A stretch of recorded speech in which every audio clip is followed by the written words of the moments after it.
Holder of Deliverance. Part 10. Blood and Oil. Searching. File found.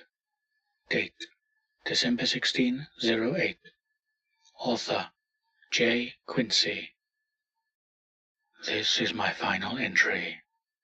I've been doing nothing but researching the objects for a year now, and have been trying to keep the objects themselves away from me as much as possible.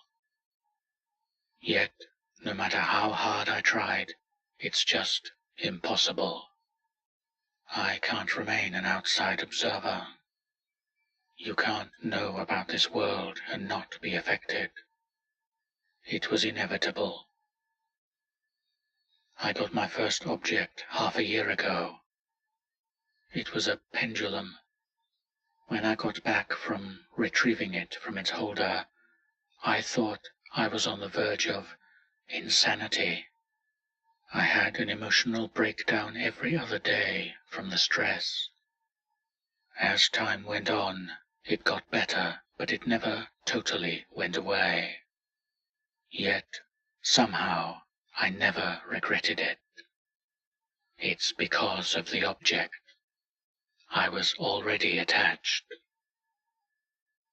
One day, I had to give it up, though, because I was being followed by its holder. I've never heard of anything like this happening before, but I've said it before. It doesn't always follow the formula. I did regret giving it away. It's plagued me to this day. The other seekers call me a coward, a wannabe seeker who's too afraid of the objects to really commit. Even for seekers, the most disreputable people on earth, I'm the lowest of the low. Then, today, a boy came to my house. He was looking for the pendulum. He wanted it, even if Snow White wanted it more. He wouldn't take no for an answer. When he left an object behind. The empty bullet casing from the holder of change. I recognized it instantly. I touched it, felt its curves. It reminded me of how the pendulum felt in my hands. I knew that I had to get it back. I had to redeem myself. I had to prove that I was at least on the same level of scum as my peers.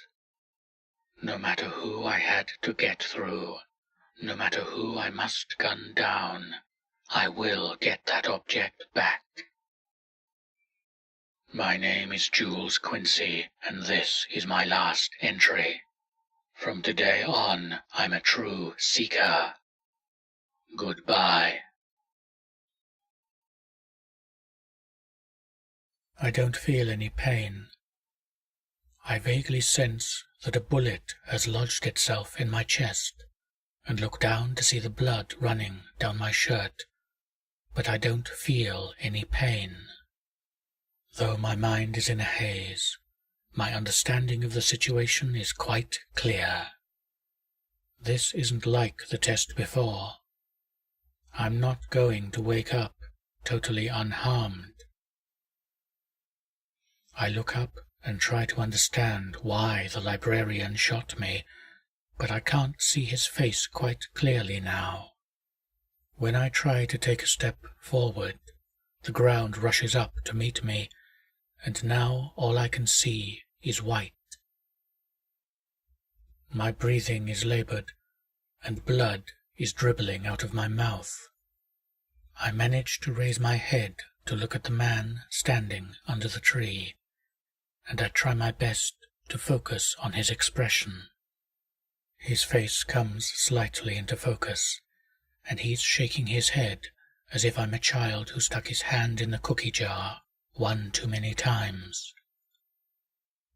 Snow White is standing there with what can loosely be described as shock The pendulum is hanging from a branch high above. I can still hear it whispering, and I try to call out to it with my thoughts. I don't know if it can hear me, but I try as hard as I can.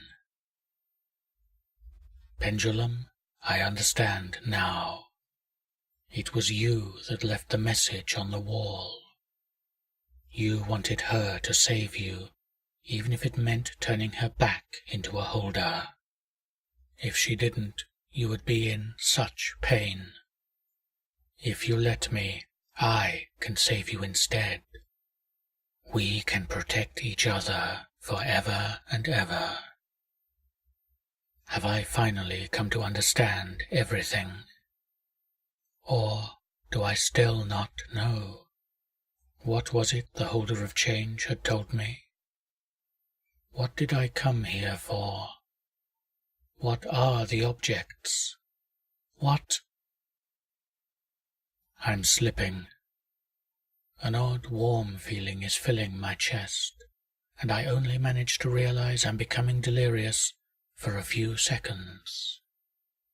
Then the warm feeling washes over my entire body, and I'm struck with tranquility. Carry me away, sweet water, to a far shore. I'm happy now. The pendulum speaks back to me. She has heard me. Finally, I am loved back. Finally, I am good for something. I smile as I drift away. Snow White stood and started walking forward. "Stay back," Jules Quincy shouted, pointing the gun at her, and she stopped. "Look at that blood all over you. You're just an awful mess. It would be a shame to stay in that pretty robe anymore." His eyes were wide and wild, and his glasses were skewed. He knew this feeling. It was the feeling he had when he was clinging to his first and only object. A longing. No, a craze. He was crazed for the love that the pendulum once gave him. Infinitely strong, unconditional love. He just needed everyone out of his way first. He looked down at Eric's still form and had to stifle a crazed laugh. The idiot thought he could just walk up and convince Snow White to hand the pendulum over. "You can't stop me," said the white woman, clutching her arm. But Jules simply laughed. "I beg to differ." The sound of the gunshot bathed the garden. The white woman's eyes widened as she looked down to her stomach, where a blotch of blood was quickly spreading from the bullet hole. With a quiet curse under her breath, she fell backwards into the snow, cradling her wound. "That was too easy," laughed Jules. Dropping the gun, he whipped around to face the tree and began to pull himself up onto the lower limbs. The pendulum was 30 feet above him, but he could get to it in no time. No one would be able to call him a coward now. He took down the fool, and he took down the fearsome Snow White with 2 shots. The pendulum was so close, almost back into his grasp. He was sick and tired of being called a coward, a hermit, or someone who doesn't have the guts to be a seeker. He took out the holder herself. How dare they speak to him this way? It would all change soon. He would be revered. Suddenly, his hand slipped on a branch, and he nearly fell. When he finally caught a hold of the branch, it was slick under his fingers. The branch in his other hand had also inexplicably become slippery. What was going on? Snow White was back on her feet, cradling the hole in her stomach. It had knocked her down, but the pain was already fading away. If she didn't hurry, the librarian would get to the pendulum, if it wasn't already too late. When she looked up, though, she saw him slip. The tree was covered in something black. At the same time, it looked as if a shadow was falling over the garden. The lamppost nearby flickered. Jules shrieked when he saw the oil on his fingertips and began to panic. As quickly as he could manage, he grasped 2 more branches as firmly as he could, and he was within arm's reach of the object. A sudden wind blew by, and the pendulum swung and glittered above him. Then the lights went out. The lamppost flickered off, as well as all of the lights in the apartment complex. For a brief few seconds they were bathed in utter darkness. The moment lasted for merely a minute, and then the lights were back. The oil had disappeared. Everything seemed back to normal, except that the pendulum no longer dangled from the tree branch. Jules was frozen, grasping at empty air. He looked down below him, aghast, only to see a Snow White staring up at him, and a blood-stained depression in the snow where Eric's body had been. Snow White looked on, appearing passive, but inside she had to hold back the terror that rushed upon her. Her voice was gone. For the first time in her memory, she stood alone in the snow.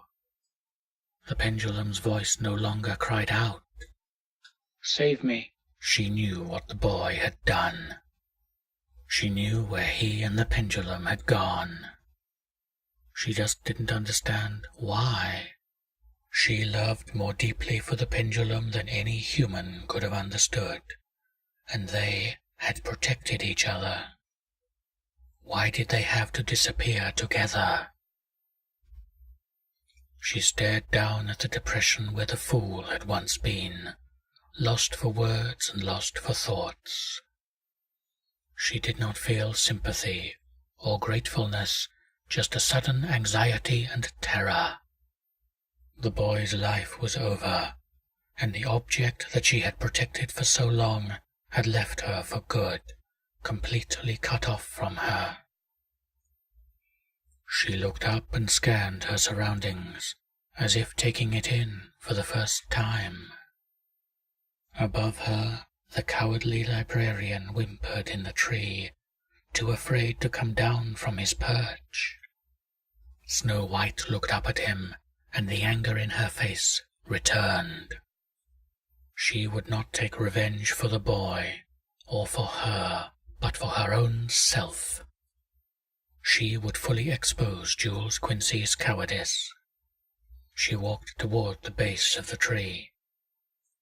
Jules whimpered again.